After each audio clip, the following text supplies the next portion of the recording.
इस वीडियो में हम सीखेंगे मोनोफ्थोंग्स विद साउंड्स एंड सिंबल्स, यानी सिंगल आवाज़ें, वाउल की जो आवाज़ें होती हैं जो कि सिंगल साउंड्स की तरह से होती हैं, उनको हम उनके सिंबल्स के साथ सीखेंगे।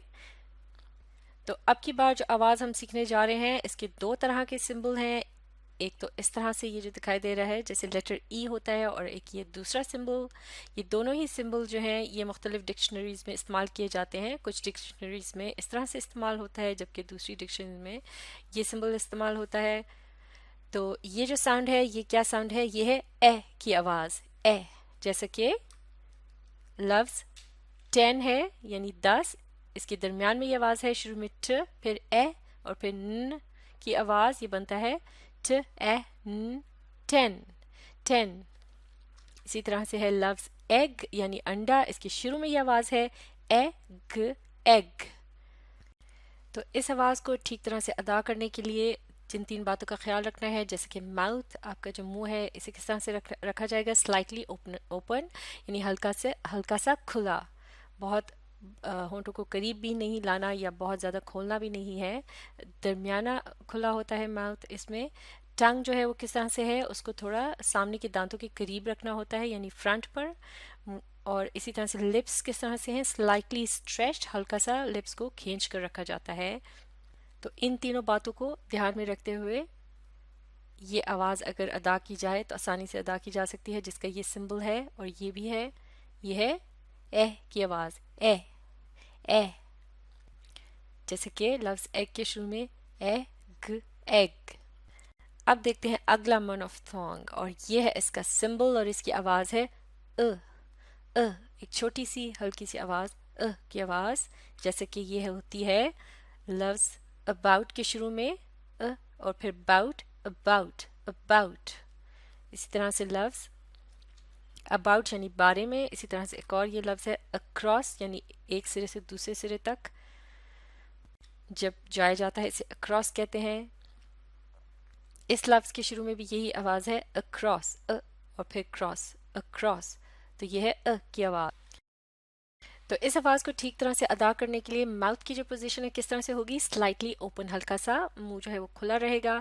टंग की पोजीशन किस तरह से है? सेंट्रल, यानी ये मुंह के दरमियान में रहेगी। और लिप्स लूज, यानी इन्हें ढीला छोड़ दिया जाएगा। तो ये आवाज़ ठीक तरह से अदा हो सकेगी। एक दफ़ा फिर देखते हैं, जैसे लफ्ज़ अक्रॉस, इसके शुरू में ये आवाज़ है की आवाज़, अक्रॉस, अ, अक्रॉस। अब सीखते हैं अगला मोनोफ्थोंग, और ये जो साउंड है इसके दो तरह से सिंबल्स होते हैं। इस तरह से भी, जैसे कि ये उल्टा ई सा लिखा हुआ है और दो डॉट से सामने लगे हैं कोलन के निशान की तरह, या फिर जैसे लेटर 3 सा होता है और उसके आगे इसी तरह से कोलन का निशान सा लगा हो। तो ये दोनों ही सिंबल जो हैं बाज़ डिक्शनरीज में इस तरह से है और कुछ में इस तरह से। तो ये इस्तेमाल किए जाते हैं एक ख़ास साउंड, मोनोफ्थोंग साउंड, जो कि एक सिंगल वाउल साउंड है। और वो साउंड क्या है? की आवाज़, ए। जैसे कि ये लफ्ज़ गर्ल, इसके दरमियान में ये आवाज़ है, शुरू में है ग, फिर ए और फिर ल की आवाज़। ये तीन आवाज़ें मिलकर बनती हैं गर्ल, ग, ल, गर्ल। तो ये आवाज़ क्या है? की आवाज़, अ। एक और लफ्ज़ देखते हैं, जैसे कि लफ्ज़ गर्ल यानी लड़की, और ये लफ्ज़ है कर्ल, यानी किसी चीज़ को गोल मोड़ना। ये कर्ल कहलाया जाता है, कर्ल, कर्ल। इसके शुरू में माफ कीजिएगा, शुरू में क्या आवाज़ है? ख, और फिर यही की आवाज़, और फिर आखिर में ल की आवाज़। तो ये तीनों आवाज़ें मिलके बनता है कर्ल, कर्ल। तो ये आवाज़ क्या है? ये जो सिंबल है ये किस आवाज़ के लिए है? ये है की आवाज़ के लिए, तो चलिए अब देखते हैं इस साउंड को ठीक तरीके से अदा करने के लिए माउथ, टंग और लिप्स की किस तरह से। तो माउथ और टंग और लिप्स, इनकी पोजीशन देखनी है। माउथ किस तरह से है कि स्लाइटली ओपन, यानी हल्का सा खुला रहेगा। टंग सेंट्रल, यानी दरमियान में रखनी है मुंह के। और लिप्स किस तरह से है? स्लाइटली राउंडेड, यानी हल्का सा गोल किया जाता है लिप्स को, लेकिन इसके साथ ही प्रेस एट एंड्स, यानी किनारे जो हैं होंठों के, इनको हल्का सा दबाया जाता है, तब ये साउंड जो है ठीक तरह से निकल सकती है। जैसे कि ये है ए की साउंड, ए। तो इसके लिए ये तीन चीज़ें जो है, या बातें हैं, इनका ख्याल रखना ज़रूरी है। अब सीखते हैं अगला मोनोफ्थोंग। ये जो साउंड है ये है इसका सिंबल, और ये आवाज़ जो है ये है ओ की आवाज़, माफ़ कीजिएगा, ये आवाज़ है ओ, ओ की आवाज़, ये जो सिंबल है इसकी आवाज़ क्या है? ओ की आवाज़। जैसे कि ये लफ्ज़ है सो, यानी देखा, सो। तो इस लफ्ज़ के शुरू में है स की आवाज़, उसके बाद यही ओ की आवाज़ बनता है सो।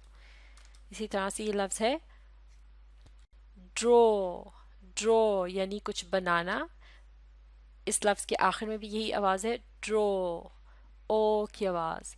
तो ये जो ओ की आवाज़ है इसके लिए किन बातों का ख्याल रखना है? तो माउथ किस तरह से है? स्लाइटली ओपन, हल्का सा खुला रखना है। टंग किस तरह से है?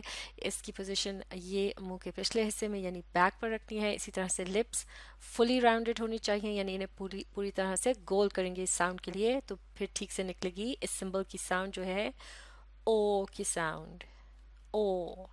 तो इस तरह से ये थे कुछ और मोनोफ्थोंग्स यानी सिंगल वावल साउंड्स। इन्हें अच्छी तरह से सीखने के लिए आप इस वीडियो को रीप्ले कीजिए और इसके साथ साथ पढ़ने, समझने और लेकर प्रैक्टिस करने की कोशिश जारी रखिए।